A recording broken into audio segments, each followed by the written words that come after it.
Hello students, how are you? This is our first geography class and in our first geography class we are going to read our first geography lesson, which is India size and location. India is one of the ancient civilizations in the world. It has achieved multifaceted socio-economic progress during the last 5 decades. It has moved forward, displaying remarkable progress in the field of agriculture, industry, technology and overall economic development. India has also contributed significantly to the making of world history. Bharat जो है प्राचीन सभ्यताओं में से एक है और उसने मतलब बहुमुखी विकास किया है सोशियो इकोनॉमिक सेक्टर में पिछले 5 दशकों में, और उसने बहुत ज़्यादा रिमार्केबल प्रोग्रेस की है एग्रीकल्चर में, इंडस्ट्रीज़ में, टेक्नोलॉजी एंड इकोनॉमिक डेवलपमेंट करने में. India has also contributed significantly to the making of world history, और विश्व ये वर्ल्ड हिस्ट्री बनाने में भी इंडिया ने सिग्निफिकेंट कंट्रीब्यूशन दिया है. Now location. India is a vast country lying entirely in the northern hemisphere. India एक बड़ा देश है, पूर्ण तरीके से वो नॉर्दर्न हेमिस्फेयर में स्थित है. The mainland extends between 8 degree latitudes 8 degree 4 north and 37 degree 6 north and longitude 68 degree 7 east and 97 degree 25 east. अब जो इसका मेन लैंड है वो विस्तार उसका कहाँ से कहाँ तक है? Latitude 8 degree 4 north and 37 degree 6 east and longitude 68 degree 7 east and 97 degree 25 east. The tropic of cancer divides the country into almost 2 equal part. Tropic of cancer जो है भारत को 2 बराबर के हिस्सों में बांटता है. To the southeast and southwest of the mainland lie the Andaman and Nicobar Islands and the Lakshadweep Islands in the Bay of Bengal and Arabian Sea respectively. Find out the extent of these groups of islands from your atlas. अब ये जो tropic of cancer है वो भारत को 2 भागों में विभाजित करता है. उसके बाद ये जो साउथ ईस्ट और साउथ वेस्ट में मेन लैंड है वो अंडमान एंड निकोबार आइलैंड्स उसमें स्थित हैं. अंडमान एंड निकोबार आइलैंड्स है बे ऑफ बंगाल में, अरेबियन सी में है Lakshadweep island.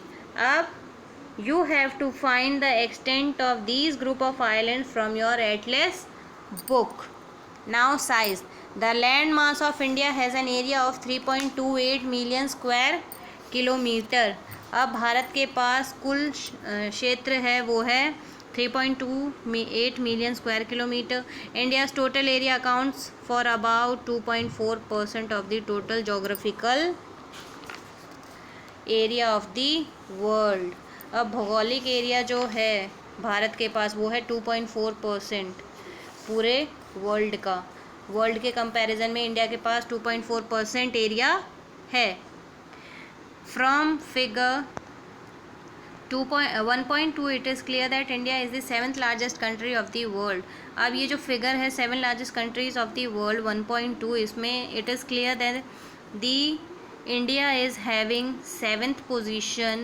It is the 7th largest country of the world, as Russia, Canada, USA, China, Brazil and Australia are having area more than India. India has a land boundary of about 15,200 km and the total length of the coastline of the mainland including Andaman and Nicobar and Lakshadweep is 7,516.6 kilometre. अब जो India की land boundary है वो तो 15,200 kilometre है, और जो coast line है तट रेखा है वो है अंडमान निकोबार से लेके लक्षद्वीप तक 7,516.6 kilometre. India is bounded by the young fold mountains in the north west, north and north east. अब इंडिया के चारों तरफ नॉर्थ ईस्ट में, साउथ ईस्ट में, नॉर्थ ईस्ट में, नॉर्थ वेस्ट में और नॉर्थ में जो है यंगफॉल माउंटेन्स है, नववलित पर्वत है.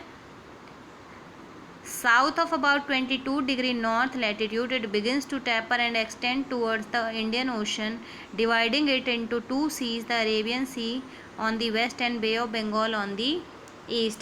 अब south to north about 22 degree north latitude, south से 22 डिग्री नॉर्थ की तरफ ये मतलब चौड़ा होता हुआ जाता है and x tends towards the Indian Ocean, और इसकी लंबाई जो है वो इंडियन ओशन की तरफ, इंडियन ओशन तक है. डिवाइडिंग इट इनटू सी, 2 सी. अब वो उसको 2 सीज में बांटता है, सागरों में बांटता है। Arabian sea and bay of Bengal on the east, Arabian sea west में और बे ऑफ बंगाल ईस्ट में। Look at the figure 1.3 and note that the latitudinal and longitudinal extent of the mainland is about 30 degree। Figure 1.3 में देखें और ये पता वहाँ पे नोट करें कि लैटिट्यूडनल और लॉन्गिट्यूडनल अक्षांशीय और देशांतरीय विस्तार जो है मेनलैंड का 30 डिग्री है।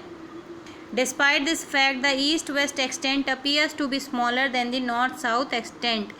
इस फैक्ट के परे कि मतलब ईस्ट वेस्ट का जो एक्सटेंट है, विस्तार है, वो साउथ वेस्ट से कम है। फ्रॉम गुजरात टू अरुणाचल प्रदेश, गुजरात से अरुणाचल प्रदेश तक there is a time lag of 2 hours, 2 घंटे का अंतर है समय में।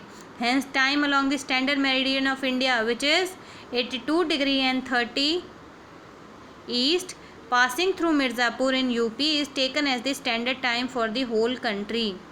अब यहाँ से जो स्टैंडर्ड मेरिडियन ऑफ इंडिया है, जो ये मध्याह्न रेखा है 82 डिग्री 30 ईस्ट वाली, ये मिर्ज़ापुर से होकर गुजरती है और इस समय को ही मानक समय लिया जाता है पूरे भारत के लिए। The latitudinal extent influences the duration of day and night as one move from south to north. अब ये जो अक्षांशीय विस्तार है ये इन्फ्लुएंस करता है डे एंड नाइट को, जैसे जैसे एक आदमी साउथ से नॉर्थ की तरफ बढ़ता जाएगा। India and the world. The Indian land mass has a central location between the east and the west Asia. Indian land mass जो है उसकी जो सेंट्रल लोकेशन है वो ईस्ट और वेस्ट एशिया के बिल्कुल बीच में है। India is southward extension of the Asian continent. Asia महाद्वीप में जो इंडिया की पोजीशन कैसी है, एशियन कॉन्टिनेंट के साउथ में है, साउथ की तरफ है। The trans Indian ocean routes which connect the countries of Europe in the west and the countries of east Asia provide a strategic central location to India. The trans Indian ocean routes जो Europe को पश्चिम में और east Asia countries हैं जो वो भारत को केंद्रीय स्थिति प्रदान करते हैं। Note that the Deccan peninsula protrudes into the Indian ocean. जो डक्कन पेनिनसुला है वो इंडियन ओशन की तरफ निकला हुआ है। प्रोट्रूड्स मतलब बाहर निकला हुआ है। thus helping India to establish close contact with the West Asia। और ये जो बाहर निकला हुआ हिस्सा है इंडिया डक्कन पेनिनसुला का, ये इंडिया को निकट संबंध स्थापित करने में हेल्प करता है वेस्ट एशिया से, अफ्रीका से, and Europe from the western coast and south east and east Asia from the eastern coast. अब पश्चिमी तट से तो यूरोप और अफ्रीका की सहायता करता है कि मतलब यूरोप और अफ्रीका भारत से जुड़े हुए हैं, और वेस्ट में west and south east and east Asia from the eastern coast, और साउथ ईस्ट और ईस्ट एशिया फ्रॉम पूर्वी तट, ईस्ट एशिया पूर्वी तट से। No other country has a long coast line on the Indian ocean as India has, and indeed किसी भी अन्य देश की इतनी बड़ी तट रेखा नहीं है इंडियन ओशन के साथ जितनी कि भारत की है। It is India's eminent position in the Indian Ocean, और इंडिया की एमिनेंट पोजीशन है इंडियन ओशन के साथ, which justifies the naming of an ocean after it. और इंडियन ओशन इंडिया के सबसे निकट है, उसकी तटरेखा इंडियन ओशन के साथ सबसे लंबी है, इसी वजह से इंडियन ओशन का नाम इंडिया के नाम के ऊपर रखा गया। India's contact with the world have continued through ages, but her relationships through the land routes are much older than her maritime contacts। अब इंडिया का कांटेक्ट वर्ल्ड के साथ बहुत सालों से है, लेकिन इसका जो रिलेशनशिप है लैंड रूट्स के साथ या ये मार्गों के सड़क मार्गों के साथ, ये जो है वो उससे भी पुराना है। The various passes across the mountains in the north have provided passages to the ancient travelers, while the oceans restricted such interaction for a long time।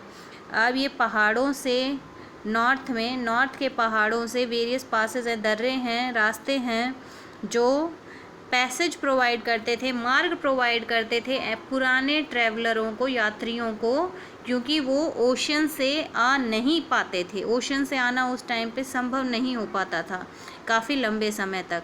तो उस टाइम पे ट्रैवलर्स का इंडिया में आना जाना माउंटेन पासेस के through होता था। These routes have contributed in the exchange of ideas and commodities since ancient times. अब ये जो रूट्स हैं, पहाड़ों से आने वाले जो रूट्स हैं, वो exchange of ideas and commodities, आदान प्रदान में, चाहे वो आइडियाज़ हों चाहे कमोडिटी सामान हो, उन्होंने बहुत ज़्यादा अपना कंट्रीब्यूशन दिया है पुराने समय में।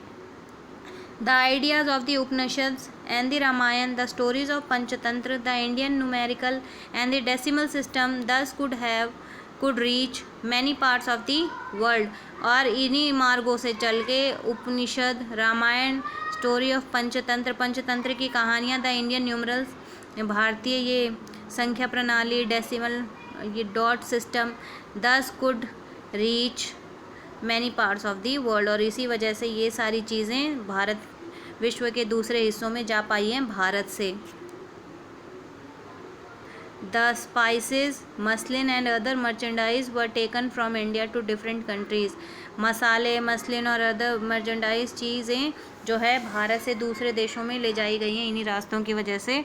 On the other hand, the influence of Greek sculpture, Greek sculpture का and the architectural styles of dome and minarets from West Asia can be seen in different parts of the country. अब ये जो Greek sculpture है, कलाकृतियाँ हैं, architectural styles हैं, डोम बनाने के, मीनार बनाने की, वेस्ट एशिया से ही लाई गई हैं, वेस्ट एशिया से ही इन्फ्लुएंस होकर भारत में काफ़ी सारी ऐसी चीज़ें आप लोगों को देखने को मिलेंगी। India's neighbour, India occupies an important strategic position in south Asia. India के पास एक इम्पॉर्टेंट पोजीशन है, ऑक्यूपाइज रखता है अपने पास साउथ एशिया में। India has 29 states and 7 union territories. India में 29 स्टेट्स हैं एंड 7 यूनियन टेरिटरीज़ हैं। India share its land boundaries with Pakistan and Afghanistan in the north east, China, Nepal and Bhutan in the north and Myanmar and Bangladesh in the east. India अपनी जो land boundaries हैं, सीमाएं हैं, उनको share करता है पाकिस्तान, अफगानिस्तान के साथ नॉर्थ वेस्ट में, China, Nepal and Bhutan in the north, north में नेपाल एंड भूटान के साथ शेयर करता है land boundary, and Myanmar and Bangladesh in the east, Bangladesh और म्यांमार के साथ ईस्ट में। Our southern neighbors across the sea consist of 2 island countries। हमारे जो दक्षिण ये पड़ोसी हैं वो 2 आइलैंड कंट्रीज़ हैं, नेमली श्रीलंका एंड मालदीव्स। श्रीलंका और मालदीव्स जो हैं ये हमारे साउथ में पड़ोसी हैं। Sri Lanka is separated from India by a narrow channel of sea formed by the Palk Strait and the Gulf of Mannar, while Maldives islands are situated to the south of the Lakshadweep islands. Sri Lanka Bharat से एक नैरो चैनल है, sea है, उससे Palk Strait and Gulf of Mannar, Mannar की खाड़ी से अलग किया गया है, लेकिन मालदीव्स जो है वो साउथ में स्थित है, लक्षद्वीप आइलैंड में। India has had strong geographical and historical links with her neighbors. Look at the physical map of Asia in your atlas and note how India stands apart from the rest of Asia। आप अपने Atlas book में देखिए physical map of Asia and ये आप लोगों को ये पता चलेगा कि India stands apart from the rest of Asia. India Asia के बाकी हिस्सों से बहुत ही अलग है। This is all for this in this class. Stay safe and blessed at home. I hope you understand whatever we have read today. Thanks.